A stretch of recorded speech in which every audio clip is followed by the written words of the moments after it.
PDP ने आज जो चेयरपर्सन है वक्फ बोर्ड की, उनके अगेंस्ट वी आर ट्राइंग कि एक एफआईआर रजिस्टर हो। लॉ जो है कश्मीर में वो उल्टा चल रहा है, इन्वर्सली चल रहा है, क्योंकि उन इनोसेंट लोगों को पकड़ा गया है जिनका कोई कसूर नहीं था, जिनका कोई दोष नहीं था। सरकार से भी यही सवाल है कि आप ये कैसे होने दे सकते हैं कि जो इनोसेंट लोग हैं उनको पकड़ा है आपने। हमेशा कश्मीरियों को आप सूली पे चढ़ाना चाहते हैं, हर एक इश्यू आप नेशनलिज्म वर्सेस कश्मीरीज कर देते हैं। आप अपनी ईगो को बड़ा बना रहे हैं, खुदा ना खास्ता अल्लाह ताला से बड़ा आप करना चाहते हैं।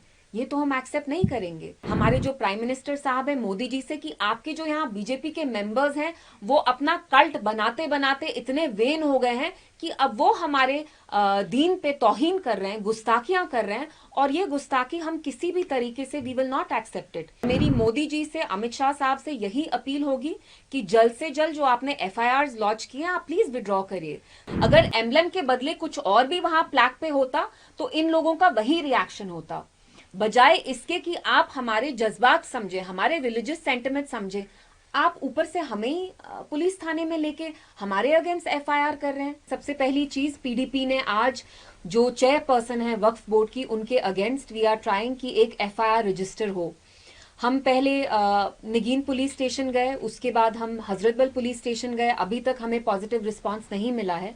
ताजुब की बात यह है कि जब वक्फ चेयरपर्सन और वक्फ मेंबर के बोर्ड्स पुलिस को इंस्टिगेट करते हैं कि उन लोगों को अरेस्ट करें जिनने वहां पे वो एम्बलम चिप किया, डिसमेंटल किया, तो उनको immediately within 24 hours about 50 people have been detained, और इनमें से कितनों के ऊपर पीएसए लगेगा वो हम अभी तक नहीं जानते। तो लॉ जो है कश्मीर में वो उल्टा चल रहा है, इन्वर्सली चल रहा है, क्योंकि उन इनोसेंट लोगों को पकड़ा गया है जिनका कोई कसूर नहीं था, जिनका कोई दोष नहीं था, और जो वक्फ के लोग रिस्पॉन्सिबल हैं, खासतौर से जो चेयरपर्सन रिस्पॉन्सिबल हैं, जिनने डिलिबरेटली कश्मीरी लोगों का, यहाँ पे जो मेजॉरिटी मुस्लिम्स हैं, उनके जो रिलीजियस सेंटिमेंट्स हैं उनके साथ खिलवाड़ किया, डिलिबरेटली उनको प्रोवोक किया, इंसाइट किया, उनके अगेंस्ट कोई एक्शन नहीं लिया वक्फ चेयरपर्सन के अगेंस्ट। बट अनफॉर्चुनेटली उनके कहने पे पुलिस ने इमीडिएटली, जो इतने सारे वहां लोग थे, शामिल थे जिनने वहां ये प्लैक डिसमेंटल किया, they have been immediately arrested. तो मैं यहाँ आके आपको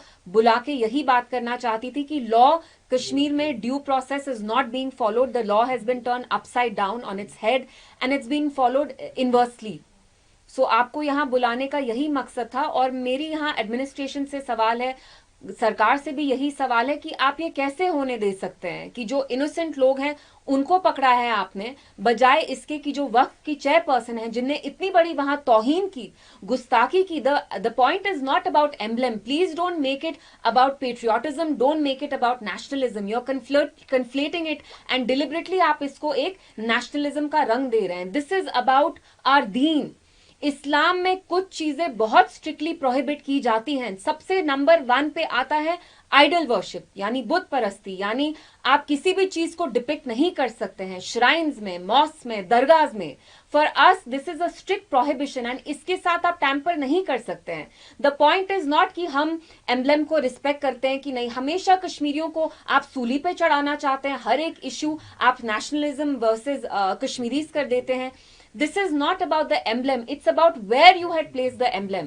The Waqf board should have known better. She herself, the chairperson, is a Muslim. All the members in the Waqf board, it comprises entirely of Muslims. What is shocking is the fact that they did this despite the fact that they know our religion. क्या उनको इस्लाम का इल्म नहीं है, हमारे दीन के बारे में पता नहीं है? इसलिए यहाँ पे आपको बुला के हम इसी के बारे में बात करना चाहते थे। चूँकि 2 दिन पहले महबूबा मुफ्ती जी ने एक ब्रीफ बात इसमें अच्छी कही है कि जितनी भी यहाँ सरकारें आई, चाहे नेशनल कॉन्फ्रेंस थी, मुफ्ती साहब का दौर था, अपने हिसाब से उन्होंने बेहतरीन काम दरगाह में किया, लेकिन किसी ने अपने आप को प्रोजेक्ट नहीं किया, हमने ये किया। आज एक ऐसी जगह को, गलती तो दूर की बात है, सोचना भी इस जगह के बारे में, सेंटिमेंट्स हर्ट होते हैं। इसी लेडी ने थर्सडे को पखरपोरा में सेम इसी तरह की इनॉग्रेशन की, वहाँ बीच में वक्फ बोर्ड का लोगो था, कोई एम्बलम नहीं था। यहाँ पर जो in front of United nation shrine है हज़रत याकूब साहब की, वहाँ पर भी एक इनॉग्रेशन हुई है, सिर्फ वक्फ बोर्ड का लोगो, कोई एम्बलम नहीं। दरगाह एक ऐसी जगह है जहाँ लोगों के सेंटिमेंट जुड़े, क्या हम कह सकते डेलिबरेटली अटेम्प्ट था?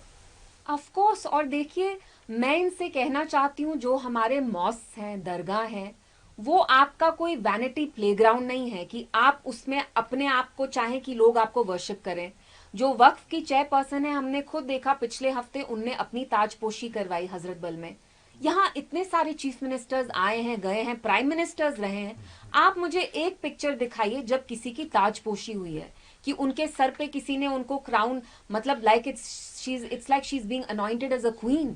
तो अगर आप वेन हैं, आप अपनी वैनिटी दिखाना चाहते हैं, अपने आप को सिरहाना चाहते हैं, तो आप दरगाह से बाहर करें।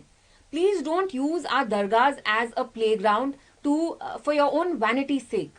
You know we are not, हमारी दरगाह यहाँ इसलिए नहीं बनी है ताकि आप जाके वहां अपनी ताजपोशी करें। Please don't speak at the back. And जैसे आपने राइटली पॉइंट आउट किया, बाकी जगह एम्बलम नहीं यूज हुआ, हम भी यहाँ आए हैं, पीडीपी की सरकार बनी है, एनसी की सरकार बनी है, मतलब आप अपनी ईगो को बड़ा बना रहे हैं, खुदा ना खास्ता अल्लाह ताला से बड़ा आप करना चाहते हैं। ये तो हम एक्सेप्ट नहीं करेंगे, क्योंकि हमारे लिए सबसे बड़ी चीज हमारा दीन है। आप अपना पॉलिटिक्स हमारे दीन पे करेंगे, ये हमें मंजूर नहीं है। And we will not allow any kind of vanity project. और मैं स्पेशली अपील करूंगी हमारे जो प्राइम मिनिस्टर साहब हैं मोदी जी से, कि आपके जो यहाँ बीजेपी के मेंबर्स हैं वो अपना कल्ट बनाते बनाते इतने वेन हो गए हैं कि अब वो हमारे दीन पे तौहीन कर रहे हैं, गुस्ताखियां कर रहे हैं, और ये गुस्ताखी हम किसी भी तरीके से we will not accept it. और मेरी मोदी जी से, अमित शाह साहब से यही अपील होगी कि जल्द से जल्द जो आपने एफआईआर लॉन्च किए हैं, आप प्लीज विड्रॉ करिए। कश्मीर में आप बार बार ऐसी चीजें कर रहे हैं जिसकी वजह से यहाँ के लोगों के साथ जो एलियनेशन है आपका, जो प्राइम मिनिस्टर साहब कहते हैं दिल की दूरी और दिल्ली की दूरी, वो बढ़ रही है। अगर आप ये दूरियां कम करना चाहते हैं तो इमीडिएटली ये जो 50 लोगों के अगेंस्ट आपने एफआईआर रजिस्टर किया है, डिटेन किया है, please withdraw that immediately. And जो वक्फ की चेयरपर्सन है, an FIR should be launched against her and she should immediately be terminated from her position as the Waqf chairperson. क्योंकि जो एफआईआर अभी तक हुआ है, अब हम आगे क्या एक्सपेक्ट कर सकते हैं, क्योंकि दरगाह से बढ़कर के कश्मीर के लोग इसको मदीनतुल सानी के नाम से जानते हैं। तो क्या ऐसे कुछ मुहरिकात एक्सपेक्टेड होंगे और फ्यूचर में, क्योंकि दरगाह तक ये पहुंच गए हैं। तो बीजेपी और बीजेपी ने आगे एंटी नेशनलिस्ट भी कहा कि बोला एम्बलम किसी भी जगह जा सकता है, ये हमारा रेस्पेक्टेबल चीज है। और नहीं नहीं नहीं नहीं नहीं, it is not about the emblem. Kashmir में, जम्मू कश्मीर में कितनी इनॉग्रेशन हुई हैं, कितने प्लैक्स लगे हैं, कितने ये लगे हैं इनॉग्रेशन के जो बोर्ड्स होते हैं, लेकिन दरगाह के अंदर अगर आप इनॉग्रेशन बोर्ड लगा रहे हैं, सबसे पहले आपको दरगाह में भी क्रेडिट लेना है, फिर ऊपर से आपको एक एम्बलम लगाना है। It is not about the Indian emblem, it is about the fact that in Islam any kind of physical depiction, representation, idol worship, carving, the physical representation, manifestation of living beings, animals is banned. It is prohibited. हमारे दीन में इसको शिर्क कहा जाता है। ये सबसे बड़ी तौहीन है, गुस्ताखी है। अगर एम्बलम के बदले कुछ और भी वहां प्लैक पे होता तो इन लोगों का वही रिएक्शन होता, बजाय इसके कि आप हमारे जज्बात समझे, हमारे रिलीजियस सेंटिमेंट समझे। आप ऊपर से हमें ही पुलिस थाने में लेके हमारे अगेंस्ट एफआईआर कर रहे हैं। जो चेयरपर्सन है उसके अगेंस्ट कोई इंक्वायरी नहीं हो रही, वो प्रेस कॉन्फ्रेंस देती है और विद इन 24 आवर्स आप उनके ऑर्डर्स पे, वो कौन है? Have people elected her? Is she an MLA? Is she an MP? Is she an elected member of any house here? She is not. So I appeal to the prime minister कि prime minister साहब, आपने हमेशा कहा है दिल की दूरी और दिल्ली की दूरी। दिल की दूरी और दिल्ली की दूरी यहाँ ऐसे दूर नहीं होगी कि आप हमारे दीन के साथ यहाँ पे ऐसा खिलवाड़ करेंगे, गुस्ताखी करेंगे। Please immediately have this woman removed. We cannot encourage such kind of vanity projects. So do you think National Conference demand is genuine that this lady should be stepped down as soon as possible? Well, I don't know about the National Conference because they say one thing and they do something else in practicality. But as far as the PDP is concerned, our party members have approached 2 police stations since morning, and I must place it on record that the police, Jammu Kashmir police, is extremely apprehensive. They don't want to file an FIR against her, and if they fail to do that, if they fail to discharge their duties, then we are going to be approaching the Honorable Court. We'll be approaching them very soon.